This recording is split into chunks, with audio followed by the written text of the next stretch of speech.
En agosto de 1945, por primera vez en la historia de la humanidad, la civilización era vulnerable a la aniquilación total.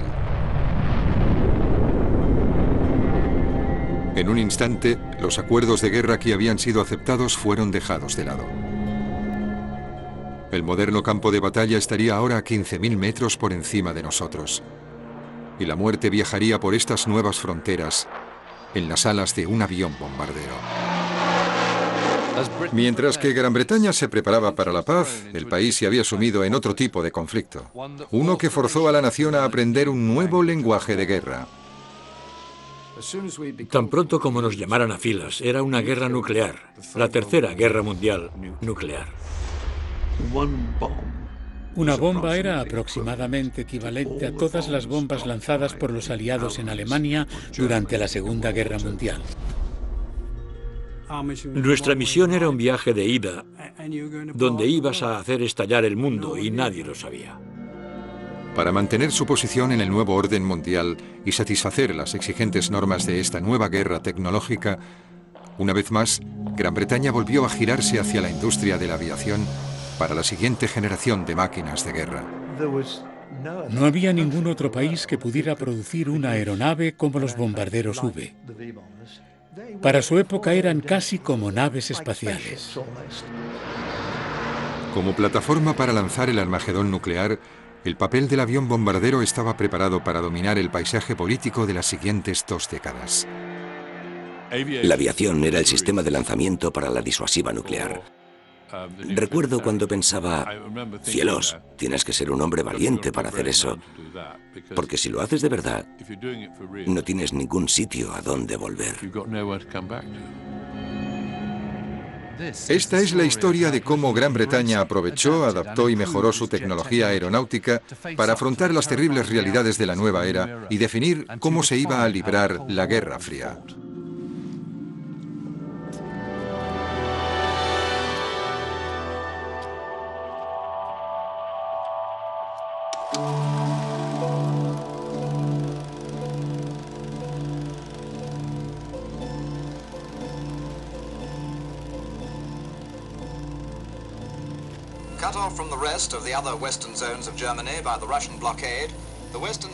En junio de 1948, Berlín se convirtió en el primer detonante de la Guerra Fría. En un acto beligerante más que evidente por controlar toda la ciudad, Stalin bloqueó el acceso por ferrocarril, carretera y canal hacia el oeste.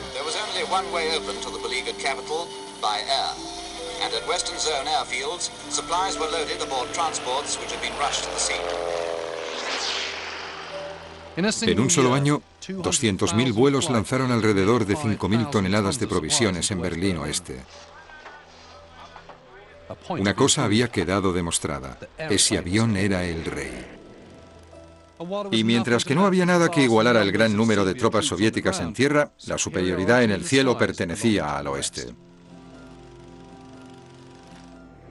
Al final de la guerra, Gran Bretaña lideraba el mundo en la tecnología de la aviación.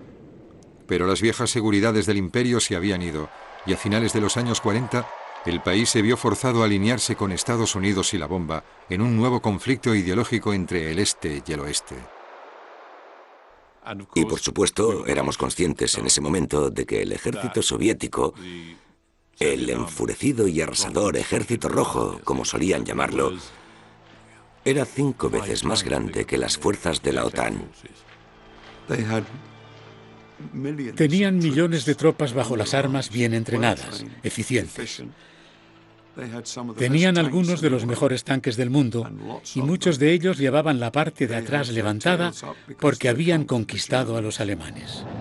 Como la tensión entre las superpotencias se intensificaba, una fuerza de ataque nuclear de los Estados Unidos se convirtió en un elemento permanente sobre suelo británico. This force is a combat-ready offense force. It is a deterrent force dedicated to the prevention of war, any war, large or small. This offense force is complemented by the Joint Allied Early Warning Air Defense System.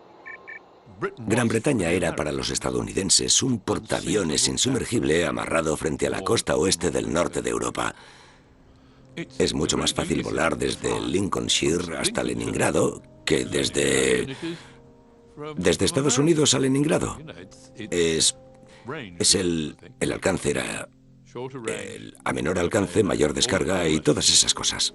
Como principal aliado de Estados Unidos en Europa, Gran Bretaña estaría de lleno en el punto de mira soviético si la Tercera Guerra Mundial comenzaba. Por supuesto que era nuestro objetivo primordial, porque los Estados Unidos tenían rodeada a la Unión Soviética con las bases aéreas y podían fácilmente alcanzar la mayoría de los centros políticos e industriales.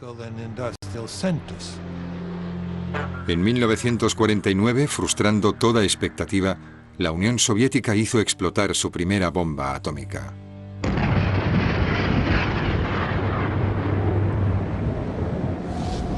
Fue muy sorprendente, porque la expectativa era que la Unión Soviética no era capaz de desarrollar armas de alta tecnología de ese nivel. El escenario estaba preparado ahora para la siguiente guerra mundial. Un clima de sospecha, miedo y amenaza mutua empezó a desarrollarse entre las superpotencias. Y Gran Bretaña, que estaba entre dos fuegos y sin armas nucleares, no tenía nada con lo que contraatacar. Después de la guerra teníamos la sensación de que era el final de la guerra. Y de repente nos dimos cuenta de que nos teníamos que preparar para esa amenaza rusa. En 1951, Churchill explicó con todo lujo de detalles la vulnerabilidad del país en la Cámara de los Comunes.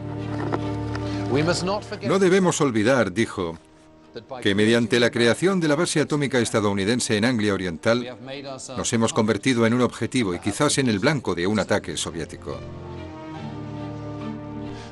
El 28 de marzo del año pasado, dije en el Parlamento que si, por ejemplo, los Estados Unidos tenían 1000 bombas atómicas almacenadas y Rusia tenía 50 y nosotros conseguíamos esas 50,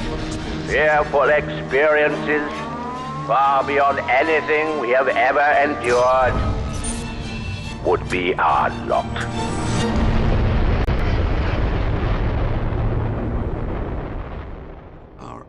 Nuestra única opción era la opción nuclear. Era la forma más rápida y sencilla para ofrecer una oposición y una disuasión creíbles. Churchill argumentó que el país debía continuar desarrollando su disuasiva nuclear independiente, a pesar del coste. Fue una generación de políticos que, como debes recordar, habían visto lo que el apaciguamiento hizo en los años 30 y estaban condenados si iban a apaciguar a los soviéticos.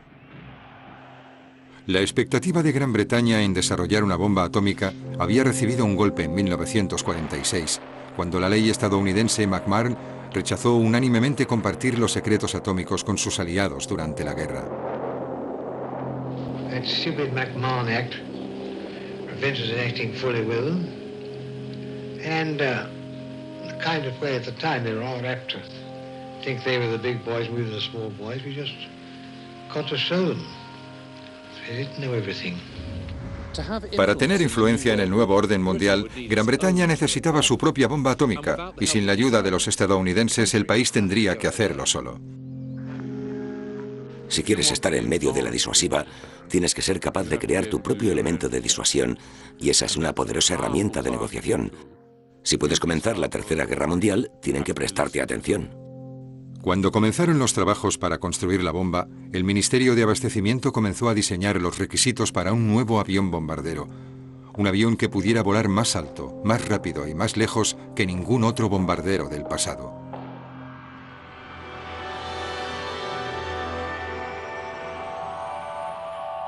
En enero de 1947, el Ministerio de Abastecimiento publicó estas especificaciones de la licitación número B3546. Era un pedido para un nuevo avión bombardero que necesitaban con urgencia, uno que fijaría nuevos y exigentes obstáculos para las empresas de aviación. Les pidieron que fabricaran un bombardero que pudiera volar al menos a 15.000 metros, esto es, fuera del alcance de cualquier misil soviético. También debía tener una velocidad de crucero de largo alcance de 930 kilómetros por hora. Finalmente tenía que ser capaz de transportar una bomba atómica de 5 toneladas. Era una sensación extraordinaria poder hacer lo que te propusieras. Era una sensación extraordinaria también el hecho de que hubiera recursos disponibles para llevar a cabo proyectos de diseño aeronáutico extraordinariamente ambiciosos. La primera propuesta ganadora vino de la mano de Avro, con sede en Manchester. Esta era una empresa con pedigrí, responsable de bombarderos como el Lancaster y el Lincoln.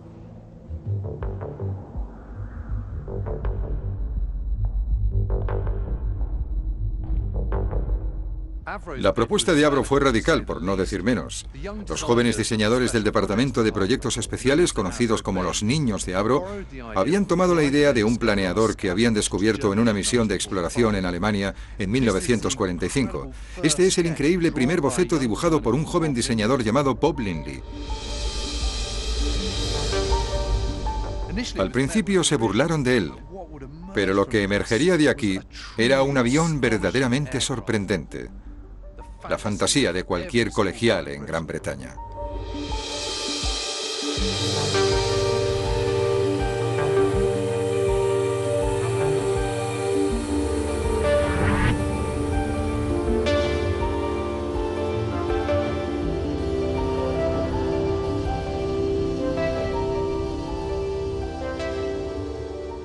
Tony Blackman fue piloto de pruebas del Vulcan. Tuvo que ser increíble cuando se dibujaron los primeros diseños y cuando salió por primera vez de ese hangar. Oh, sí, absolutamente. Quiero decir, es algo totalmente diferente. Pero estaba al filo de la tecnología en aquel momento. Hicieron realmente un trabajo magnífico. Nadie había hecho un ala delta como este, ¿no? Y ciertamente no a esta escala. Bueno, en aquel momento no. Sabíamos muy poco en el Reino Unido sobre diseño de alas o diseño de ala delta, y tuvimos que recibir la ayuda de los alemanes. Habían trabajado mucho más sobre ello. Cuando volaron el avión, descubrieron que amortiguaba a alta velocidad. Si te fijas ahí arriba, el borde delantero exterior donde está la marca 1, tenía que estar inclinado para eliminar esa amortiguación, pero llevó varios años encontrar la solución. Con lo cual, supuestamente había un número de ventajas teniendo el ala delta. Sí, claro. Bueno, obviamente podía... Aparte de la potencia, era muy potente y por supuesto el motor cabía, lo cual es muy importante. Y como puedes ver, los motores no asoman por ningún sitio. Están completamente escondidos en el ala. Pero la cabina de mando es muy pequeña. Ah, la cabina de mando era diminuta y la vista desde ahí era horrible. Me subí hace poco, miré y pensé, ¿cómo es posible que me las arreglara para pilotar esto? La segunda empresa en conseguir un contrato fue Handley Page, archienemigo de Avro. La empresa había construido el bombardero Halifax de la Segunda Guerra Mundial y estaban trabajando en una aeronave con alas en forma de media luna, diseñadas para la navegación a gran altura de crucero. El diseño fue obra del jefe de aerodinámica, un alemán. Sin embargo, al desarrollo de los aviones le siguieron accidentes y retrasos. El gobierno decidió que era necesaria otra aeronave menos avanzada como respaldo. La tercera empresa que se adjudicó un contrato fue Vickers Armstrong. El banquero estaba tan preocupado como el ministro de Abastecimiento. Vickers prometió un nuevo avión bombardero que cumpliera con todos los criterios, pero que no ampliara mucho los límites tecnológicos. Y lo más importante, también aseguraron que lo conseguirían bajo presupuesto y a tiempo. Ahora puedes pensar que es extraño que debieran construir 3 bombarderos. ¿Por qué no construir solo uno? La razón es que, en realidad, la experiencia de la Segunda Guerra Mundial demostró que se podía decir qué tipo de avión lo haría mejor. Así que construyeron 3 con la esperanza de que alguno fuera mejor que los otros. Fiel a su palabra, el 18 de mayo de 1951, el Valiant de Vickers fue el primero de los nuevos aviones bombarderos en despegar de la pista. 2 años más tarde, fue directo a la cadena de producción. No me lo podía creer, porque había estado pilotando aviones con motor de pistones exclusivamente hasta ese momento. El Valiant despegó y subió como un ángel melancólico. Yo veía que el automedidor daba vueltas y vueltas y vueltas y vueltas muy rápido, intentando coger el ritmo del avión. Decidido a no ser eclipsado por el Valiant, Avro hizo todo lo posible para hacer volar al Vulcan. En agosto de 1952, aquí en Woodford, el Vulcan salió finalmente de su hangar.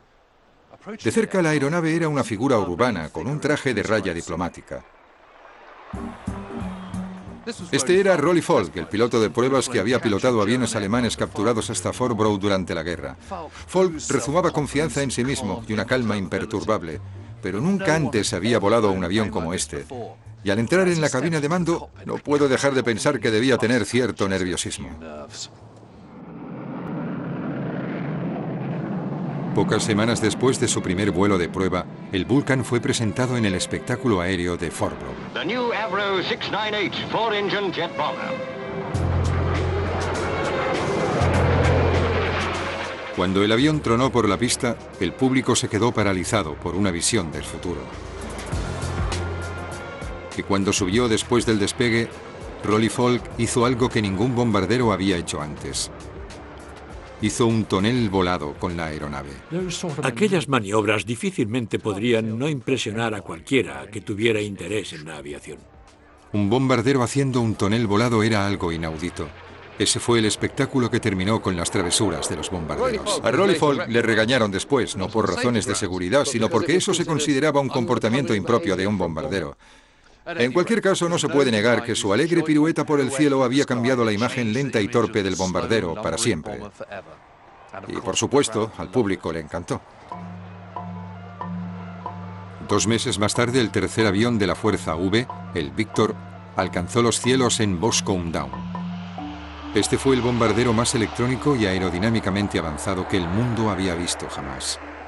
Podía ir más rápido, más alto y con mayor poder destructivo que todos los bombarderos Lancaster de la Segunda Guerra Mundial juntos. Para su época eran casi como naves espaciales. Y lo mismo pasaba con el Vulcan. Quiero decir que eran tan avanzados que tenías que pensar en el Victor o en el Vulcan al lado de un Lancaster o un Shackleton para ver el enorme paso que se había dado.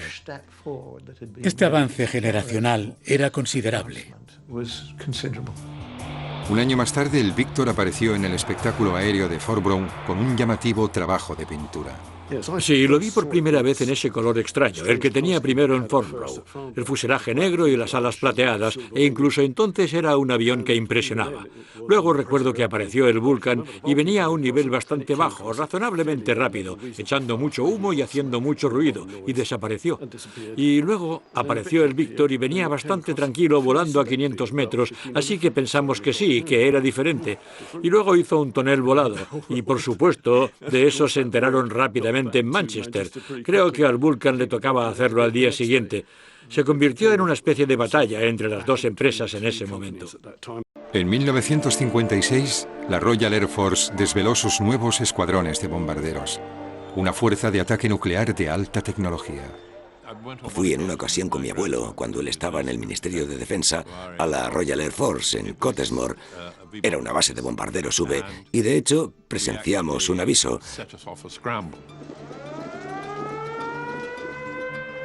Y vimos ese rastro negro que se dirigía al cielo y ese ruido atronador. Quiero decir, el pecho se estremecía con las ondas sonoras que lo golpeaban.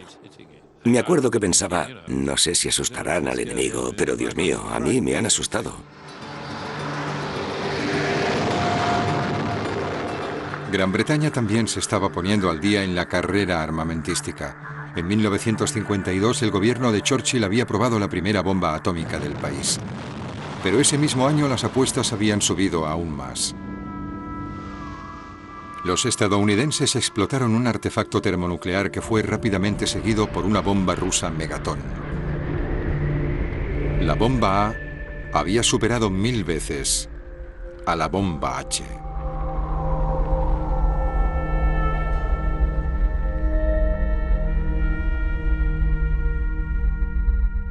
Churchill exigió que Gran Bretaña mantuviera el ritmo sin importar cuál fuera el coste. Era el precio a pagar por un asiento en la mesa principal y una oportunidad para influir en la agresión de la superpotencia. En 1957, Gran Bretaña se hizo termonuclear. The Valiant swung into a 1.8 G-turn through 140 degrees on its planned escape course.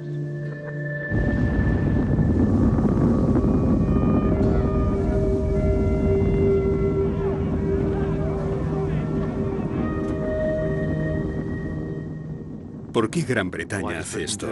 Bueno, porque es una gran potencia. Necesita la bomba H para seguir siendo una gran potencia. Pero hay otra razón muy importante y es que la bomba H, al igual que la bomba A, se contempla como una forma relativamente barata de combatir la guerra. Se necesita alta tecnología de guerra relativamente barata y eso es lo que hace la bomba por Gran Bretaña.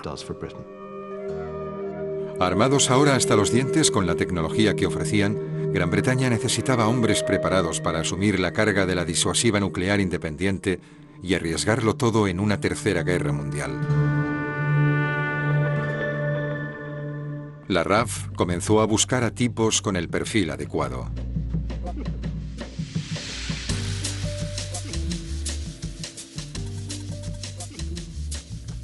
Fui entrevistado personalmente por el vicemariscal, quien entonces era, en 1958, Bing Cross. No creo que hubiera hablado antes con un vicemariscal del aire. ¿Vas a la iglesia? ¿Juegas al rugby? ¿Tienes utensilios de cocina? Esos eran 3 de los estándares que Bing Cross estaba buscando. En otras palabras, buscaban carácter. Los bombarderos V eran tan avanzados que hacía falta una tripulación de 5 hombres altamente formados para pilotarlos. 5 personas. Primer piloto, copiloto, navegante radar, navegante plotter, oficial de sistemas electrónicos aéreos, y eras un equipo. La expresión que solíamos utilizar como tripulación del bombardero era matrimonio sin sexo. Después de 18 meses de entrenamiento riguroso, la RAF estaba lista para dar a conocer la capacidad nuclear del país. Esta era una cuestión que el gobierno tenía ganas de enfatizar.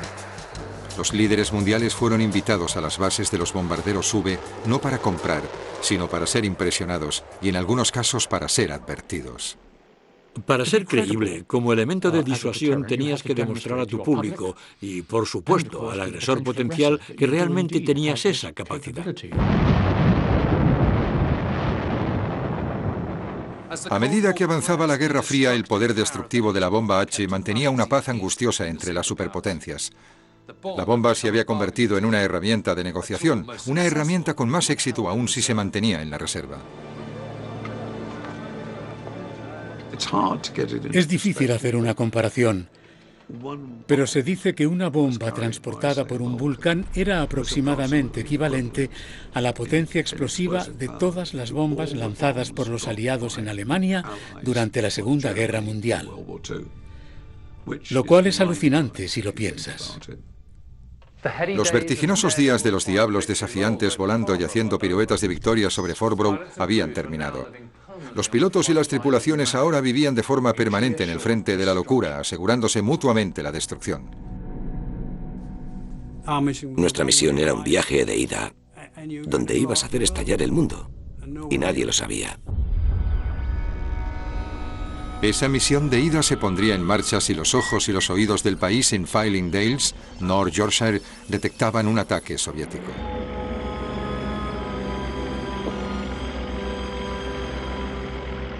Los misiles nucleares rusos eran cada vez más precisos, con capacidades de largo alcance cada vez mayores. El sistema de radar de detección precoz daría a la fuerza V el tiempo justo para levantar el vuelo y tomar represalias. El famoso aviso de los 4 minutos era el tiempo mínimo del que se suponía que disponían para que prácticamente esos 200 bombarderos V levantaran el vuelo en esos 4 minutos si era necesario. Nunca antes en la historia de la guerra, el minuto a minuto había sido tan crucial. Los pilotos y sus tripulaciones vivían en un estado de emergencia permanente, esperando el llamamiento a las armas. Era la ARR, Alerta de Reacción Rápida. El plan era que cada escuadrón tuviera fijada una aeronave y una tripulación en ARR, y que esa aeronave fuera cargada de bombas. Y tú llevabas puesto tu equipo de vuelo listo para salir, inclinabas la aeronave y así podías despegar del suelo en cuestión de minutos.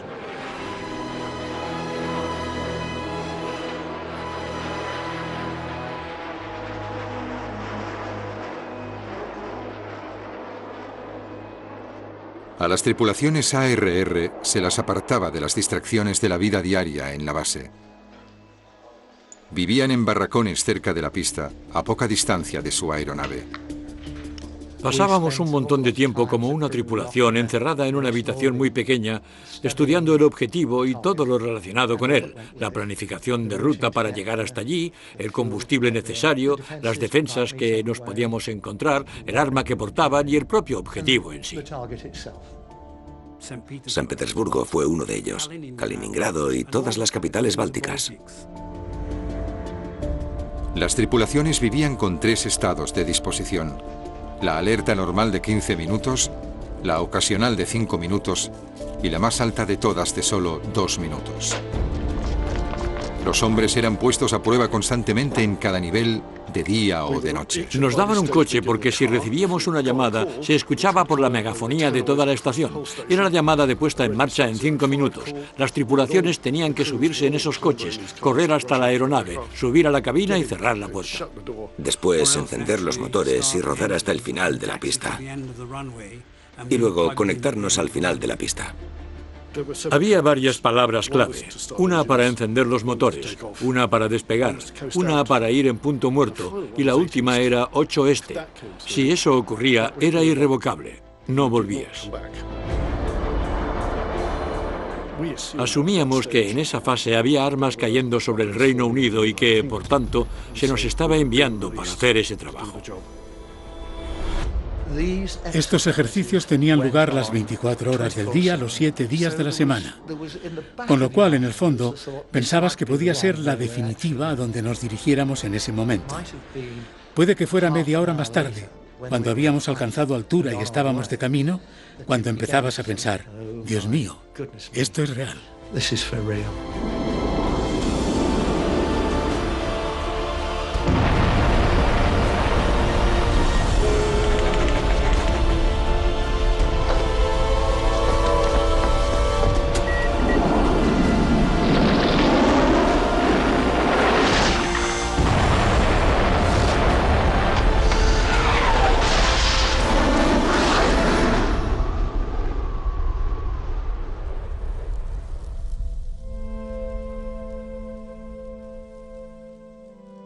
La perspectiva de la prolongada tensión internacional cambió fundamentalmente las bases de la planificación militar.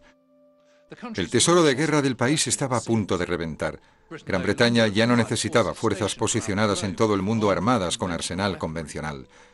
La pieza del mundo dependía ahora de la eficacia de la disuasiva nuclear. Gran Bretaña estaba gastando más del 10% del Producto Interior Bruto en la guerra a principios de los años 50. Era bastante extraordinario, sin precedentes históricos estando en tiempos de paz, y en todo el espectro político, desde la derecha hasta la izquierda, se reconoció que Gran Bretaña simplemente no podía permitirse el lujo de mantener ese nivel de gasto en defensa a largo plazo. Estaba minando la economía civil.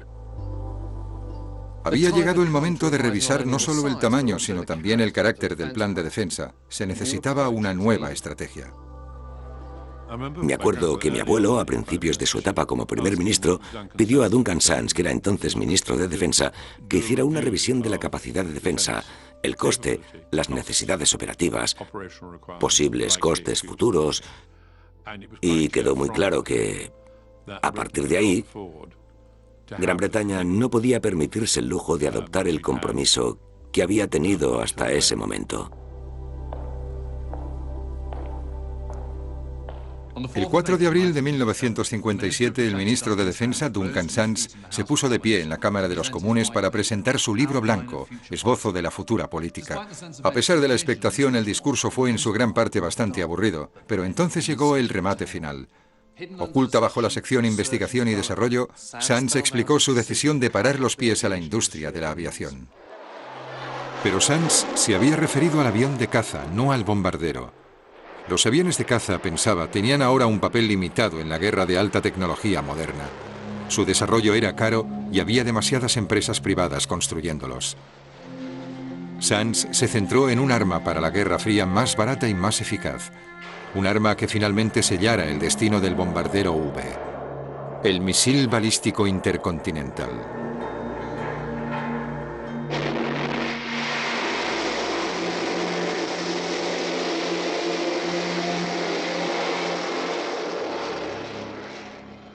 No más aviones, lo vamos a hacer todo con misiles.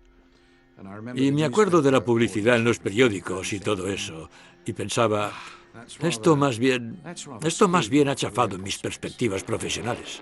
Pero es un signo del compromiso de Gran Bretaña con la modernidad, sobre todo en la guerra, que tengas un libro blanco de esa naturaleza tan radical. Al romance de la nación con el avión de caza le habían cortado las alas. Pero había un avión experimental que escapó de las garras del libro blanco. Una aeronave con un elevado y aplastante índice de ascenso y una gran velocidad Mach 2. El primer avión supersónico operativo de la RAF, el Lightning de English Electric.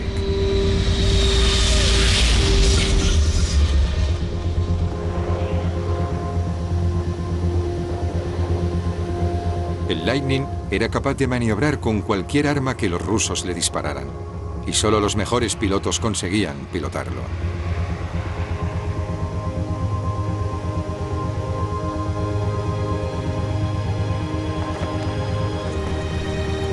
El piloto John Ward ingresó en la fuerza del Lightning en 1963 a la edad de solo 20 años.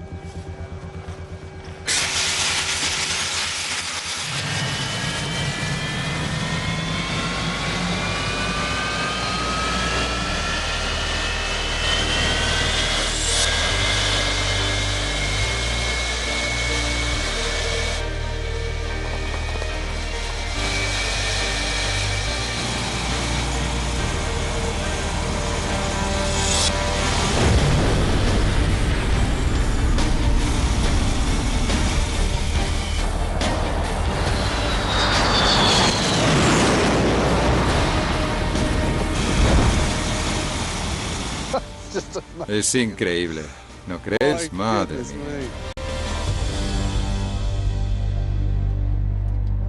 John. ¿Qué hay? Ha sido absolutamente asombroso. Ha sido realmente increíble.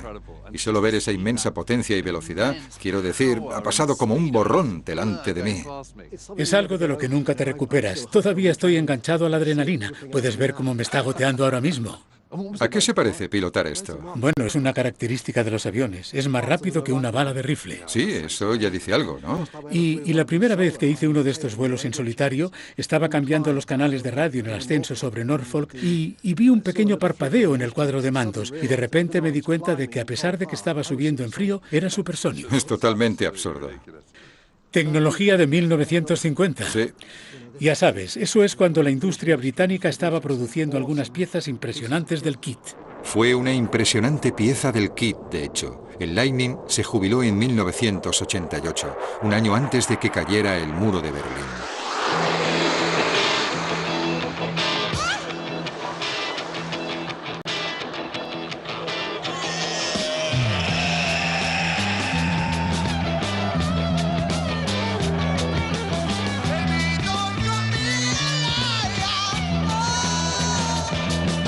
Gran Bretaña era un país a punto de experimentar un rápido cambio social. Atrás quedaron los días de quitarse el sombrero ante los líderes de la aparición. El gobierno estaba a punto de descubrir que el público tenía voz. El Viernes Santo de 1958, un grupo de académicos, científicos y líderes religiosos se reunieron en Trafalgar Square para marchar en protesta contra la vertiginosa carrera armamentística.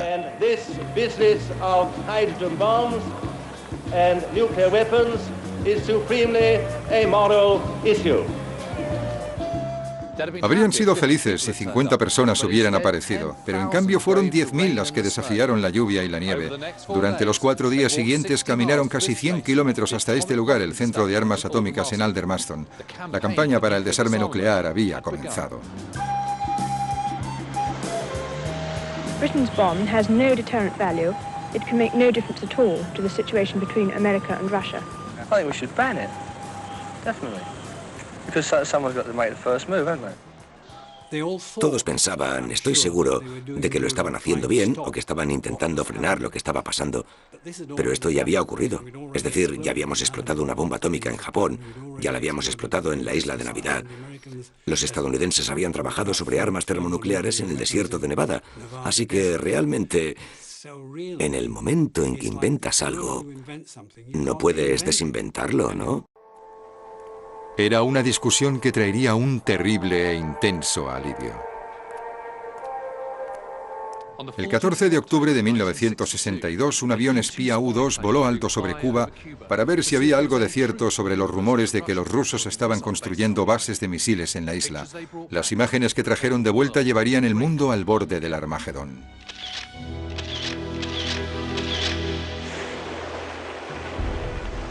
Do you, Ambassador Zorin, deny that the USSR has placed and is placing medium and intermediate range missiles and sites in Cuba? Yes or no?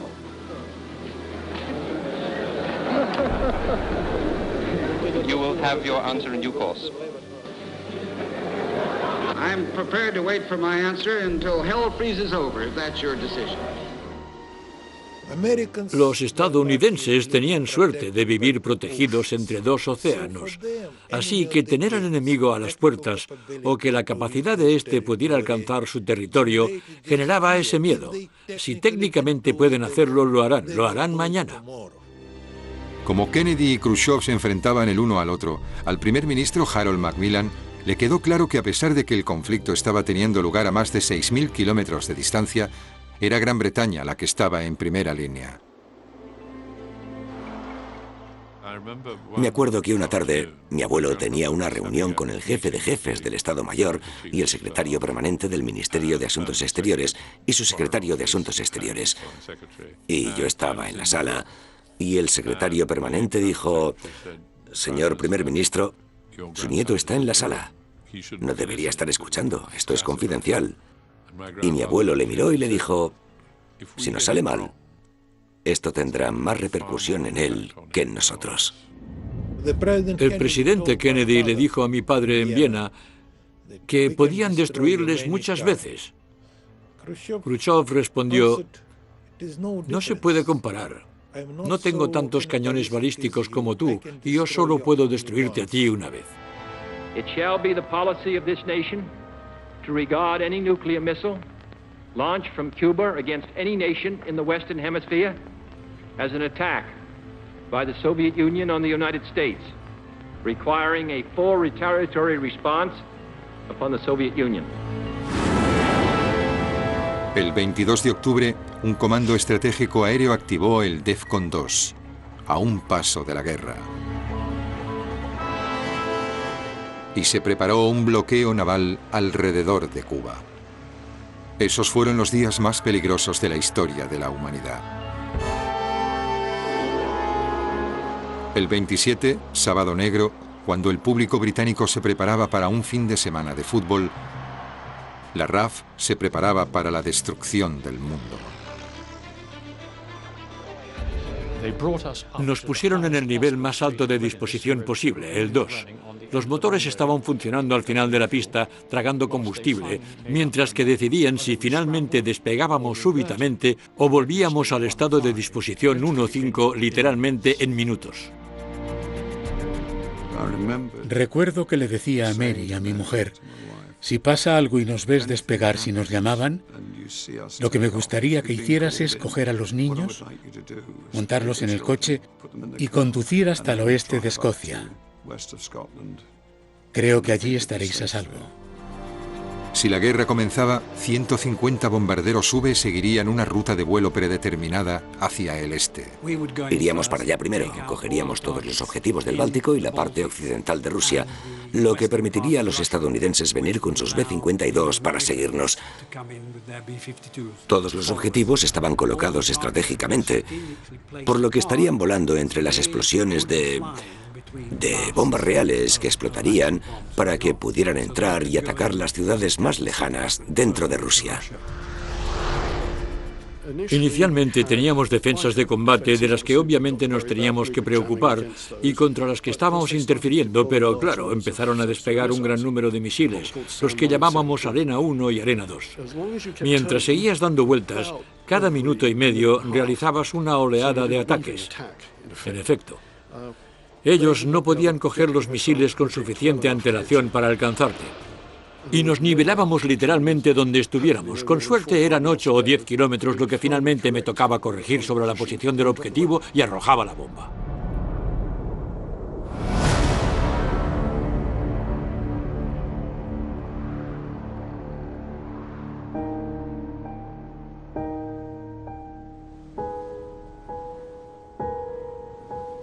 Siendo ya una fuerza utilizada, los bombarderos V volvían a casa. Pero prácticamente no habría habido nada por lo que volver a casa. Me refiero a que Gran Bretaña habría sido arrasada. No cabe pensar que en realidad es horrible, es indescriptible. En el último momento, Khrushchev ordenó a sus buques que se alejaran del bloqueo estadounidense. La crisis se había evitado. Creíamos en nuestros políticos por ser personas racionales. Creíamos en los soviéticos por ser personas racionales. Y en Khrushchev, por todas sus fanfarronadas y su zapato golpeando en las Naciones Unidas. Y al fin y al cabo, cuando se enfrentó al bloqueo contra Kennedy, demostró ser racional. Pero si la disuasiva de Gran Bretaña había sido presentada, no estaba tan claro cuán eficaz habría sido. 2 años antes de Cuba, hubo otra crisis de misiles. Un avión espía U-2 pilotado por el agente de la CIA Gary Powers fue alcanzado en el cielo mientras fotografiaba lugares militares en el espacio aéreo soviético. Lo que fue sorprendente es que el U-2 estaba volando a 20 kilómetros de altura. Si los misiles tierra-aire soviéticos podían alcanzar un avión a esa altitud, también podían destruir un bombardero V. La primera reacción, supongo, fue que tal vez Duncan Sands tenía razón después de todo. La fuerza V se había convertido en la fuerza vulnerable. La única opción era pasar por debajo del radar. De repente, de la noche a la mañana, todas las tácticas cambiaron a un vuelo de alto nivel sobre Europa Occidental y, conforme te acercabas a Europa Oriental, entonces caías en picado y volabas lo más bajo que podías sobre el suelo. Y luego, cuando te acercabas al objetivo, ascendías para coger altitud, soltabas la bomba y luego dabas la vuelta e intentabas llegar a casa. A los bombarderos V se les dio una nueva mano de pintura de guerra. El blanco antidestellos fue sustituido por el camuflaje más prosaico. A los pilotos también se les proporcionó una pieza de equipamiento adicional. También nos dieron un parche para el ojo, y la razón de ello era que si estábamos en el aire y había una explosión, los rayos nos sacarían un ojo. A continuación, podrías quitarte el parche y continuar con el ojo bueno. Ese era el pensamiento de la época. Cuesta creerlo, ¿verdad? Pero esto era... Quiero decir que solíamos practicar esto. Cubríamos el avión y nos poníamos un parche en el ojo y volábamos con un ojo, y luego nos lo quitábamos y volábamos con el otro ojo.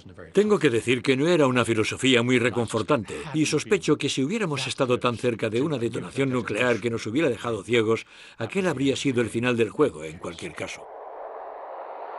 Pero los bombarderos no habían sido diseñados para volar bajo y no se adaptaron bien a su nuevo entorno. Hubo muchos sobresaltos. Quiero decir, yo conozco a navegantes que en el momento en que iban a un nivel bajo se empezaban a poner malos y estaban malos durante 2 horas a un nivel bajo. Era bastante horrible. El fuerte aire turbulento estaba haciendo estragos sobre la integridad del Valiant. Comenzaron a aparecer grietas en el larguero posterior de las alas. Al final, toda la flota del Valiant tuvo que ser desechada. Un triste final para un avión que había servido bien a su país. El Víctor salió mejor parado, pero el único bombardero V suficientemente robusto para prosperar a bajo nivel fue el Vulcan de ala delta. Con gran presagio, el Ministerio del Aire ya había comenzado a diseñar la siguiente generación de aviones bombarderos, los más avanzados todavía, los TSR-2.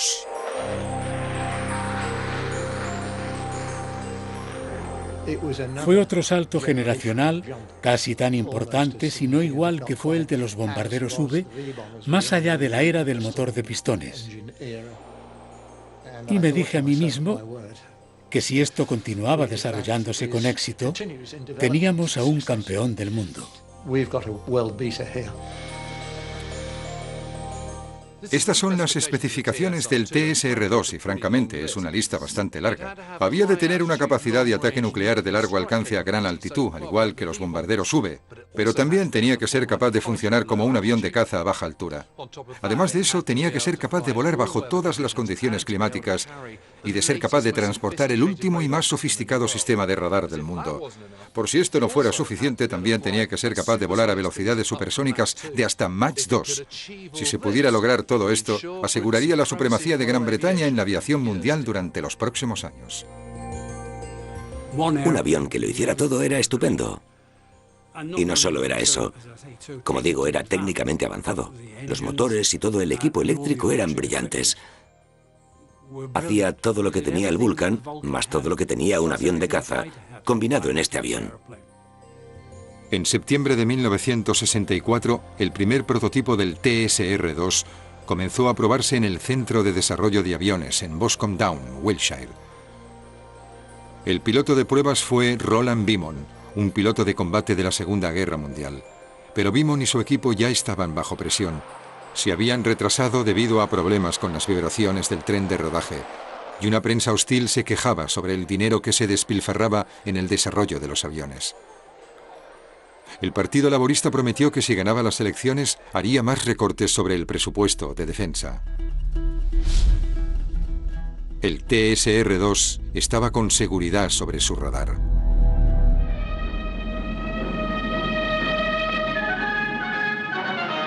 There's one basic fact. Labour has a clear majority. We have a Labour government.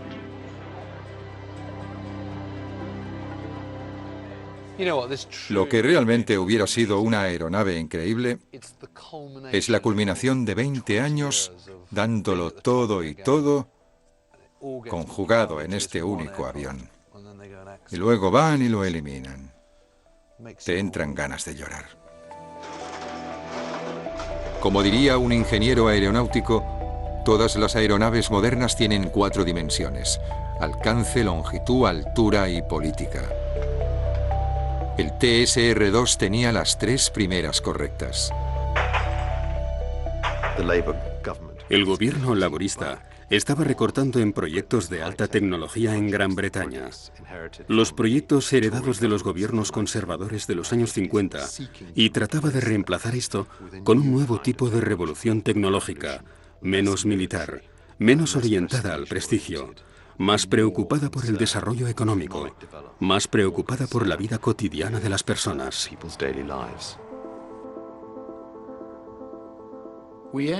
Acabamos la guerra siendo tecnológicamente ricos. Éramos los líderes mundiales en la propulsión de aviones. Nadie, ni siquiera los estadounidenses, llegaron tan lejos como nosotros con motores a reacción, capaces de hacer un trabajo profesional. Pero lo regalamos todo. Lo tiramos todo por la borda. ¿Qué tenemos hoy? Tenemos un conglomerado de sistemas BAA que construye partes de aviones. Cada uno de esos modelos que ves en esa mesa son británicos, puramente británicos. No puedes aspirar a eso hoy en día.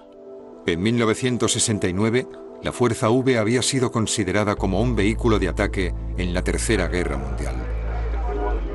La disuasiva estratégica nuclear de Gran Bretaña fue traspasada a la Royal Navy. El gobierno había decidido optar por un misil balístico de lanzamiento submarino llamado Polaris, un diseño americano. Tenía sentido. Éramos vulnerables. Un submarino era invulnerable. Este sistema era superior, porque el nuestro, supongo, se había vuelto cada vez más vulnerable y penetrable, e iba a ser más difícil cada año que pasara. Apenas un año antes, los estadounidenses realizaron una órbita alrededor de la Luna.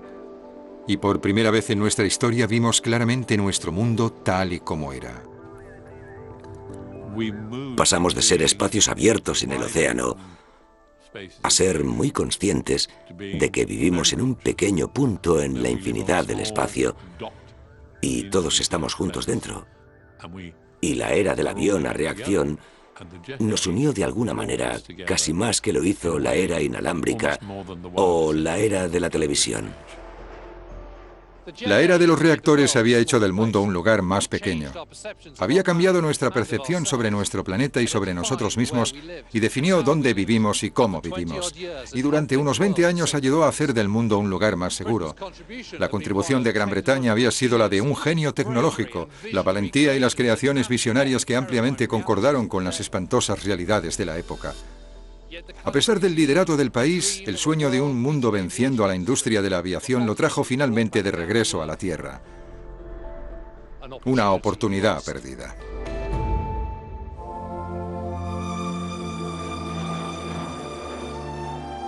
Probablemente intentamos hacer demasiado.